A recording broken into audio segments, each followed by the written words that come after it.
brief introduction about Dr. Ali, he is currently working at Prime Hospital as a consultant endocrinologist. He is also an honorary research associate at the Institute of Cellular Medicine at Newcastle University and an external examiner for the postgraduate courses in diabetes at University of South Wales in the UK. It's great to have you, Dr. Ali, with us again, and thank you so much for sharing your valuable time today with us. Thank you very much, and thanks to Metzna for inviting me and hosting me, and thanks to all our colleagues and friends who are online with us now. So, Dr. Ali, the first question on behalf of the community that I would like to ask you is if you can share some thoughts about what is continuous glucose monitoring and how does it work? So it's a very good question, actually. Continuous glucose monitoring, as the name says, it's a system, it's a device that allows the patient to check their glucose in a continuous fashion.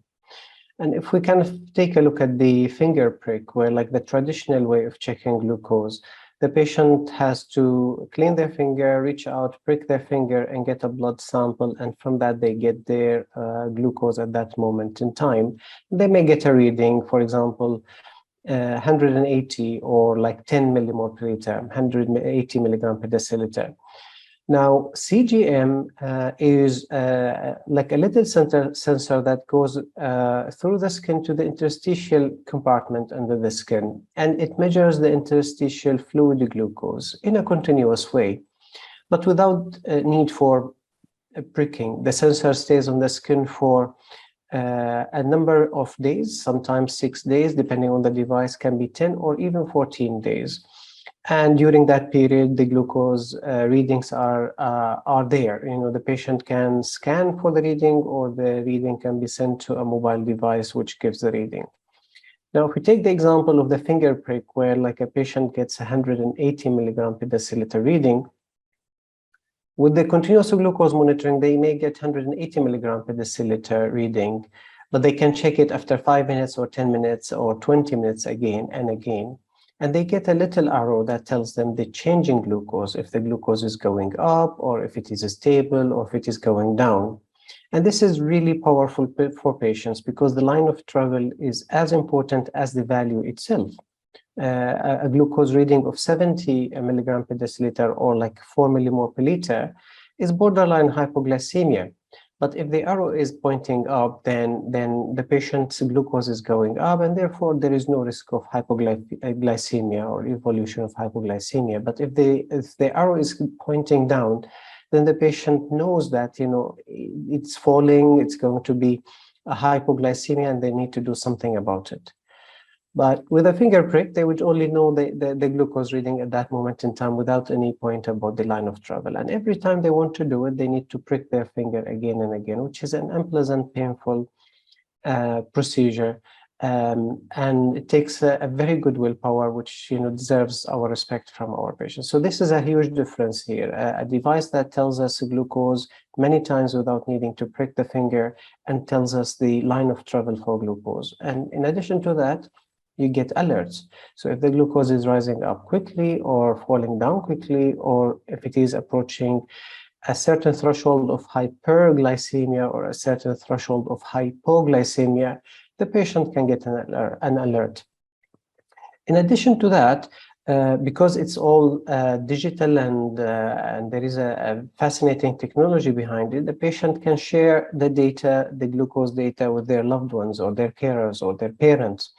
And therefore, this kind of fear of hypoglycemia, or like, you know, the fear of not knowing what to do, can be shared with a parent who can guide the child, or like the partner, on what to do. This is more pertinent in cases of, for example, hypoglycemia awareness loss. Some patients, their glucose can fall down into hypoglycemia, mild, moderate hypoglycemia, without them knowing it.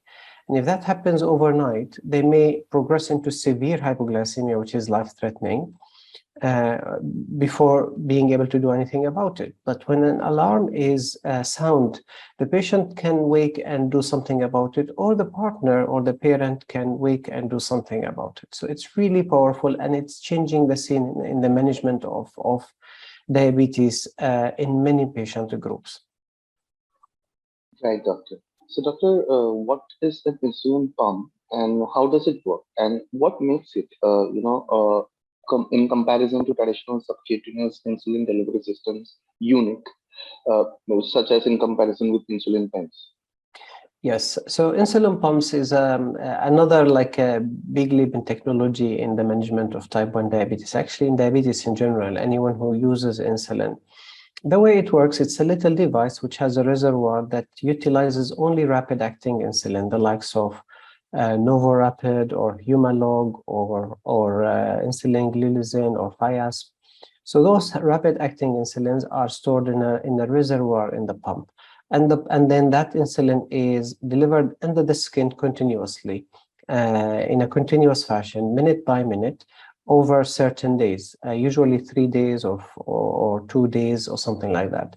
But that mode of delivery is programmed in most pumps, and it can be adaptive in some of the new advanced pumps. In other words, so in the morning when the patient has a relative degree of of insulin resistance, the insulin delivery rate can be programmed to be higher. So the patient will get higher insulin to mitigate this insulin resistance and therefore prevent the rise in glucose in the morning, or the increase in glucose in the morning. Similarly, during the night when there is insulin sensitivity, the rate of insulin delivery can be programmed to be lower so that the patient gets less. So now, if we compare it to insulin pens, the patient in the gold standard way of giving subcutaneous insulin through pen is to give 4 times a day, MDI, multiple daily injections. So they give 1 injection of basal insulin and 3 or 4 injections of bolus insulin, rapid-acting insulin for the meal. Now, with this insulin pump, the basal insulin is replaced by this continuous infusion under the skin, which is programmable, and we have control over it. And also, the mealtime insulin can be delivered using the same insulin, but like as a bolus. And again, you can provide more sophistication here when giving a bolus. A standard bolus is given as a one-off, but if the meal is like a fatty meal, for example, a pizza or a burger where there is like a delayed absorption because of the fatty component of the food, then the bolus can be given as a square bolus or like a two-phase bolus or an extended bolus to meet the patient's food choice. The other big advantage of insulin pumps is you can give a little fraction of a unit. It's that accurate. With pens, the most accurate way of giving insulin is like half a unit in some of the pens that we use, and that's used usually for children. But here you can give 0.1 of a unit if the patient needs. And therefore, when they do a carb counting and they require like 3.6 units, they can deliver that safely. While in otherwise with an insulin pen, they have to give either 3 units or 4 units.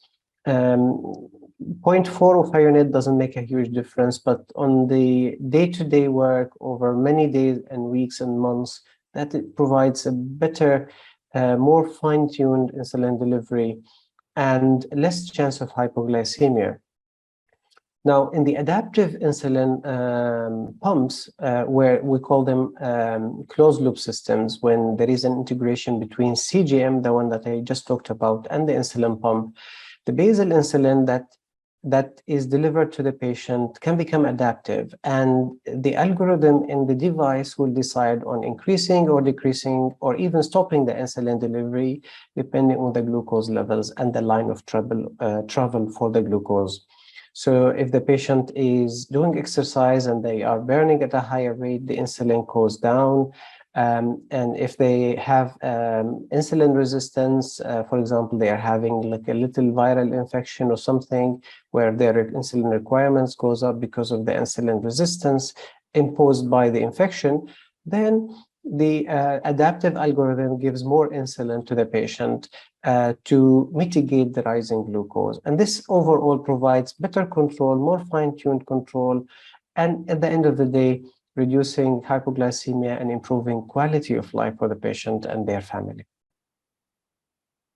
Right, doctor. So, doctor, in what patient population should we consider the use of continuous glucose monitors and insulin pumps?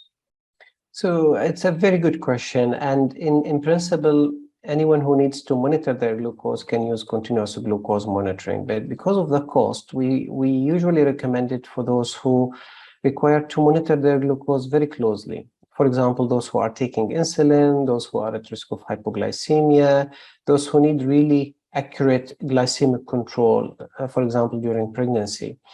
And in those who it is difficult to do finger pricks quite often, like children. So anyone who's treated with insulin or at risk of hypoglycemia can use CGM, taking into consideration those points.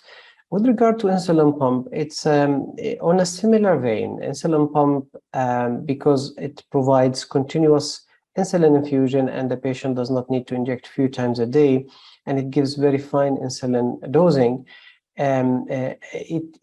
It can be given to anyone with type 1 diabetes or insulin or insulin treatment in principle, and those with recurrent hypoglycemia, or those with suboptimal or poor control of diabetes because of fear of hypoglycemia or just not able to manage diabetes despite best effort. So like they are doing the effort and they are taking their insulin and they are monitoring their glucose, but they are not getting better control. So in those kind of patient populations, insulin pump becomes indicated and really useful.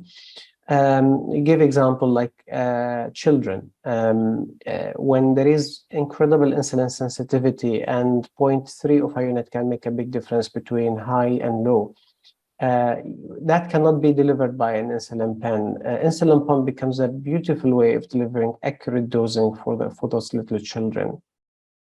In pregnancy, where like there is a huge demand on very good and accurate glucose control, so that mother and baby have best a chance, again insulin pumps become a useful tool.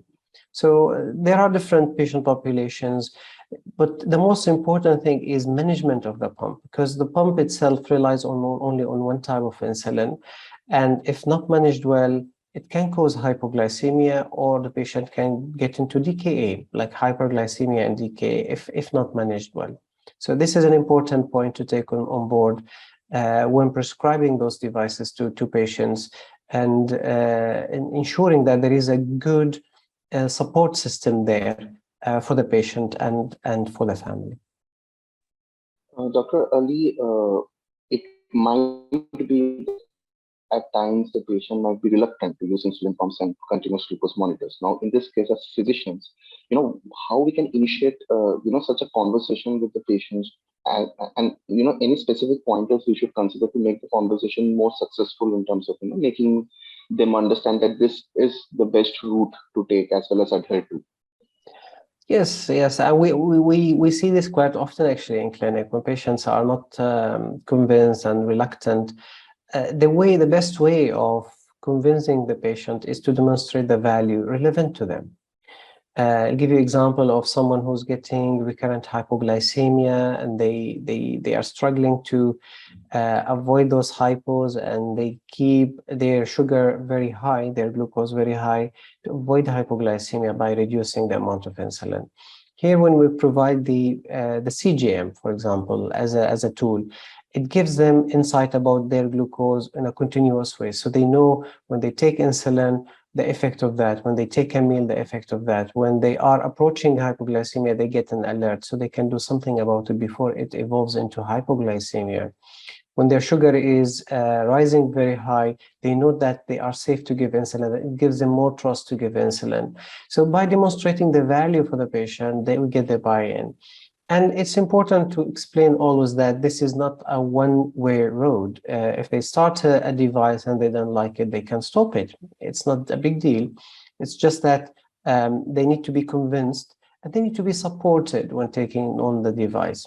Similarly with the insulin pump, someone who's getting injection site problems, they are missing insulin, because it's painful, or because they are in a meeting and they cannot go to the fridge to get the pen and inject themselves, then the device, when it is on their body, becomes an easy way of delivering the insulin in a discreet way there and then.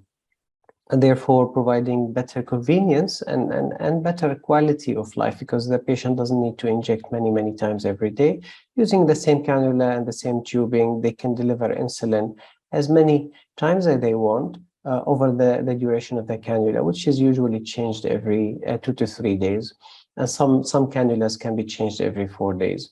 So by demonstrating the value, by demonstrating the unmet need the patient have, we can initiate and convince the patients to try those devices. And obviously those devices are not cheap. They are usually expensive, and the insurance coverage can vary between different providers and different countries. But when used in the right context, it provides really good value for cost, and it improves quality of life in an unmeasurable way. It's an amazing leap of technology that empowers our patient. Doctor, is an insulin pump recommended in pregnancy to maintain glycemic control? Yes, as I mentioned earlier, and this depends on the situation and the circumstances of the lady. If everything is going well, diabetes is well controlled, maybe there's no need to kind of change to insulin pump for the sake of it. But if the patient is getting lots of hypos, or if their sugar is very high and they are struggling to bring it down, then the insulin pump becomes a really nice tool there. Because you can program it, you can give microboluses, and especially with the extended insulin resistance patients have as they progress into pregnancy, they can start to use the utilities of the pump. For example, extended bolus, if they take a meal with like a slow absorption, they can increase the basal rate or decrease it as needed. And when they use the closed loop system with the CGM along with the insulin pump, then they get an amazing improvement in their time in range, in the time they spend above range, corresponding to hyperglycemia, and time below range corresponding to hypoglycemia. But switching to an insulin pump for the sake of switching to insulin pump does not provide extra advantages, and in fact it may provide disadvantage if the patient is not keen on the device and if they are not engaging with it. Right, doctor. So, doctor, what hygiene and cleanup regimes, should doctors advise to patients while using continuous glucose monitors and insulin pumps to prevent side infections? Yes, and this is a very practical question for our patients, and it's to do with how long the devices will be placed on the body. The CGM, the devices last for 6, some 10, some 14 days. And it's very important to have a clean skin where the device is going to be inserted. Usually after a shower, like the skin is clean, or we use like an alcohol wipe to cleanse the skin and make it clean. Otherwise, if the skin is dirty, sweaty and all that, and the sensor is inserted there, the patient may develop an infection. Same for insulin pump. Insulin pump cannula will be changed every 2 to 3 days, or the insulin pod for the tubeless patch pumps need to be changed every 2 to 3 days. Now, the area where the insulin will be inserted, the cannula will be inserted, also need to be clean, cleansed with an alcohol wipe, or after a shower where the skin is clean and nice. But avoid like dirty skin. If there is a sweat, if there is like, especially those who work like in a dusty places, it's very important to have a clean area where you put the device and seal it nicely. Otherwise, infections or mishaps can happen. So, doctor, what risks and precautions should be discussed with patients when they're using, CGM along with insulin pumps? This is more from the maintenance perspective of the treatment. Yes, so an important point here, I'll talk about each one. So the CGM, we should always have like an appraising or like a suspicious kind of read of the data if they are not in keeping with what is expected. In other words, if the patient's sitting well and they are fine and the reading is very low, showing hypoglycemia, we should always reach out to the finger prick and confirm whether this is true hypoglycemia or like a failed sensor, because those devices can fail. If that happens, then the sensor need to be changed. If it is early in the sensor life, we can contact the company to get a replacement, usually free of charge. Or if it is towards the end of the sensor life, then you just need to get a new sensor put in. Similarly for high readings. So if the data is, if the reading is not expected, we should always confirm it with a finger prick. Also, for the insulin pump, the only insulin the patient's getting is the fast-acting insulin through the cannula. While with the MDI, they get basal insulin and bolus insulin. So if they miss a bolus, the sugar will go high, but there's no risk of decay because the background insulin is there. Now with insulin pen, if it fails or if the cannula is not inserted well under the skin, the sugar will rise and it will continue to rise because there's no insulin coming on board. And the patient can evolve into diabetic ketoacidosis relatively quickly in that case. So we ask patients who want to change their cannulas or pods to do it like, early in the day. Don't do it before you go to bed. Like this is a common kind of advice we give and a common mistake that it can be dangerous for the patient. The second thing is to check a glucose quite frequently. It doesn't work that we put an insulin pump and forget about it, unless it's like a hybrid closed loop system with a continuous glucose monitoring attached or like linked to it. Because if we put like a standard insulin pump and the cannula didn't go through and the patient go about their day, by the time they start to get a decay and feel unwell, it is an opportunity lost. It would have been many hours. Something could have been done about it to prevent it, from progressing into decay. So check your glucose. If the glucose is rising, try to correct it once. If it doesn't work, then, change the cannula setting and maybe get an injection with an insulin pen to correct the hyperglycemia. And buy some time for you to for the patient to fix the insulin pump device again. Could check the health of the device, check that it is in warranty, and we ask them to come to visit the clinic quite frequently to make sure that everything is going well, and if there's any fine tuning requires that we go through it, and if we need to appraise the data together and troubleshoot any problems that are arising from in diabetes care, we certainly do that. So, doctor, when we talk about the switch, mechanism in the treatment algorithm. So, for example, if a patient is currently going through an injectable treatment, but now we would like to understand if the patient is the suitable candidate for insulin pumps as well as continuous glucose monitors. What are the decision-making factors which the physicians should kind of go through to have the switch mechanism in place with the patients? Yes, it's a very important and practical question as well, and it's usually taken like the decision to switch into an insulin pump is a shared decision with the patient, and as we said, we need the buy-in from the patient. So once we decide on a device, because the patient will need to choose a device, like which insulin pump they need.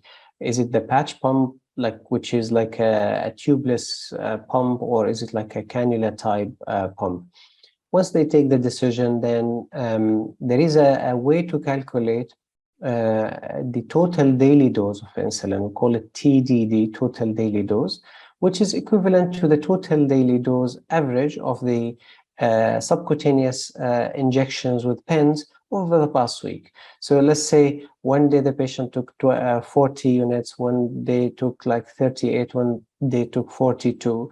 So we get that average, and if their control is good, we take that average and reduce it by 20% and program that into the pump. Half of that will be basal insulin and half of that will be bolus insulin. Now, if the patient's control is not good, and if we want to start from scratch, there is a way of calculating it based on the patient's weight. So we look at the patient weight and do the calculation based on units per kilogram. It's usually 0.5 to zero point 0.7 units per kilogram, and you can get a feel of that in the clinic and from the previous insulin requirements that the patients used and their response to insulin. So we decide on that, and then we program it initially in a safe way. It doesn't have to be very accurate, but need to be safe, just to get the patient, going with the insulin pump. And then we start modifying it and fine-tuning it. Now, insulin pump has lots of settings, traditional insulin pump. One of the settings is the hourly rate of insulin infusion. So how many units per hour the patient's getting at different segments of the day. And traditionally, it is the highest, the early morning hours, like that's to account for the dawn phenomenon. And then it goes to kind of baseline. And then in the evening, if the patient becomes insulin sensitive and at risk of hypoglycemia, they get like a lower rate of infusion, hourly infusion. And then they get insulin to carbohydrate ratio. And this ratio is an important one for calculating the bolus the patient that would need. This also, there is a formula for calculating this. But on average, in general, people like in day-to-day health, it's 1 unit per 10 grams of carbohydrate. But there is a more fine and personalized formula for calculating this. It's published in the United Kingdom Technology Network website. All those kind of formulas there. Now, the third kind of parameter to program into the pump is insulin sensitivity factor, or how much 1 unit of insulin reduces the glucose by. Again, there is a personalization here for the patient's requirement, and this also can be informed by patient's previous experiences. When they take a corrective dose, how much that reduces their glucose by. Another parameter is how much is insulin on board is there. Those kind of different parameters are used by the bolus calculator or bolus wizard, or like the algorithm in the pump that calculates or recommends how much insulin to be given for a certain amount of glucose or like carbohydrate to be consumed. Just to give an example, someone is coming for lunch and they want to take 40 grams of carbohydrate worth of food. Like there is maybe some rice, some chicken, and so on and so forth. Those 40 grams traditionally would need, if the patient needs 1 unit per 10 grams of carbohydrate, would need 4 units of insulin to give to that. But the bolus wizard takes into consideration the glucose at that moment in time, how much insulin on board, what is the target the patient would like to achieve. Crunch all those numbers and recommend something. The bolus wizard or calculator may recommend 4.5 units or even 6 units if the patient is starting the meal with hyperglycemia, or may recommend 3 units if the sugar before the meal is on the low side and trending down. So that level of fine and very accurate calculation can only be provided by the pump. At these settings are the responsibility of the physicians and the teams who are looking after the insulin pump for the patient. So all those considerations can be put into practice in switching someone from insulin pens, MDIs to insulin pump. Dr. Ali, I would like to ask you, this question is more futuristic in nature. So now we are witnessing a lot of advancements when we talk about technologies in efficiently managing diabetes. Now, looking at these trends over time, what do you feel, where the advancement is going towards, in terms of some promising treatments which are coming along in technology, and how much it is beneficial for a patient in terms of improvising their quality of life, and also for the physician in making more informed decisions in a very difficult to treat disease like diabetes in today's world?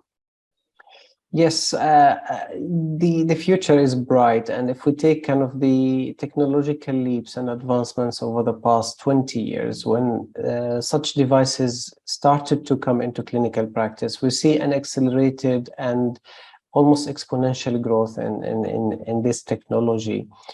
I mean, in the old days, when finger prick glucose checks became a reality with point of care devices, it was a a very heated decision.